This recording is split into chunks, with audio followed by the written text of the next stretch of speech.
दिल्ली के गांधी विहार में यूपीएससी अभ्यर्थी रामकेश मीणा की हत्या की चौंकाने वाली कहानी सामने आई। उनकी live in partner Amrita Chauhan ने अपने एक्स बॉयफ्रेंड सुमित और उसके दोस्त संदीप के साथ मिलकर इस वारदात को अंजाम दिया। अमृता, जो फॉरेंसिक साइंस की स्टूडेंट थी, उसने हत्या को गैस सिलेंडर ब्लास्ट दिखाने की कोशिश की और योजना बनाई। पहले रामकेश का गला दबाया, फिर तेल और शराब मिलाकर कमरे में आग लगा दी गई। सीसीटीवी और मोबाइल लोकेशन से राज खुला। 3 आरोपी मुरादाबाद से गिरफ्तार हुए। अमृता ने खुद इस बात को कबूल किया कि झगड़े की वजह कुछ निजी वीडियो थे, जिसकी वजह से वारदात को अंजाम दिया गया। राजधानी दिल्ली की यह वारदात ना सिर्फ दिल दहलाने वाली है बल्कि शर्मनाक भी है, क्योंकि एक तरफ अमृता ने अपने एक्स के साथ मिलकर रामकेश की हत्या की, वहीं दूसरी तरफ उसने मरने के बाद भी उसे बदनाम कर दिया कि वो मेरे पर्सनल वीडियोस और फोटोज के लिए ब्लैकमेल कर रहा था। ज़रा सोचिए, अमृता को पता था कि सिलेंडर ब्लास्ट कैसे करना है, कमरे में आग कैसे लगानी है, सोची समझी हत्या को हादसे का नाम कैसे देना है। इस वारदात को करने के बाद अपने एक्स बॉयफ्रेंड और उसके दोस्त के साथ खुद की पहचान को छिपाकर वारदात वाली जगह से कैसे बचकर निकलना है। लेकिन फॉरेंसिक साइंस की छात्रा होने के बावजूद उसे ये नहीं पता था कि अगर कोई उसकी निजी तस्वीरें शेयर करने की धमकी दे रहा है तो साइबर क्राइम में कंप्लेंट कैसे करनी है। मतलब यही हुआ ना कि अमृता ने सोचा कि शिकायत क्या करनी है, चलो मैं मार ही देती हूँ। ये कटाक्ष उन सभी लोगों के लिए है जो ये कह रहे हैं कि अमृता की निजी तस्वीरें रामकेश के पास थी, इसलिए उसे मारा गया, या फिर इस क्राइम को जस्टिफाई करने की कोशिश कर रहे हैं। 6 अक्टूबर की सुबह दिल्ली पुलिस को सूचना मिली कि गांधी विहार की एक बिल्डिंग में 4थी मंजिल पर आग लगी है। दमकल की गाड़ी मौके पर पहुंची, आग बुझाई गई, लेकिन जब धुएं के बीच पुलिस अंदर दाखिल हुई, सामने जो नज़ारा था सबको चौंका के रख दिया। कमरे में 32 वर्षीय यूपीएससी अभ्यर्थी रामकेश मीणा का बुरी तरह जला हुआ शव पड़ा था। पहली नज़र में गैस सिलेंडर फटने का हादसा लगा, लेकिन पुलिस की नज़र कुछ चीज़ों पर टिक गई। कमरे के लॉक, जले हुए कपड़े, कोने में तेल जैसी गंध, इससे शक गहरा गया और जांच एक नई दिशा में चली गई। जब आसपास के सीसीटीवी फुटेज खंगाले गए तो सस्पेंस खुलने लगा। 5 और 6 अक्टूबर की दरमियानी रात करीब 2:20 पर 2 लोग मुंह ढके हुए बिल्डिंग में दाखिल होते हैं। लगभग आधे घंटे बाद एक युवती उनके साथ निकलती हुई नजर आती है। वो युवती थी अमृता चौहान, उम्र महज 21 साल, फॉरेंसिक साइंस की स्टूडेंट और रामकेश मीणा की लिव इन पार्टनर।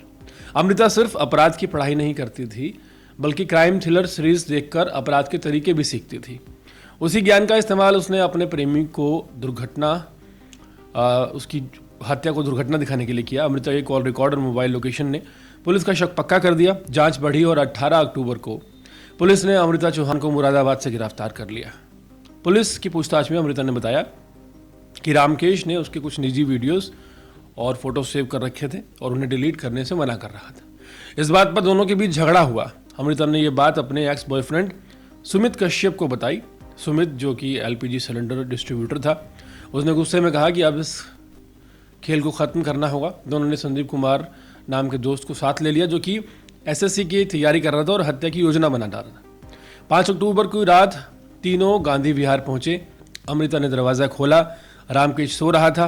पहले गला दबाया गया, फिर डंडे से पीटा गया। जब उसकी सांसें थम गई तो तीनों ने कमरे में घी, तेल और शराब डालकर वहां आग लगा दी।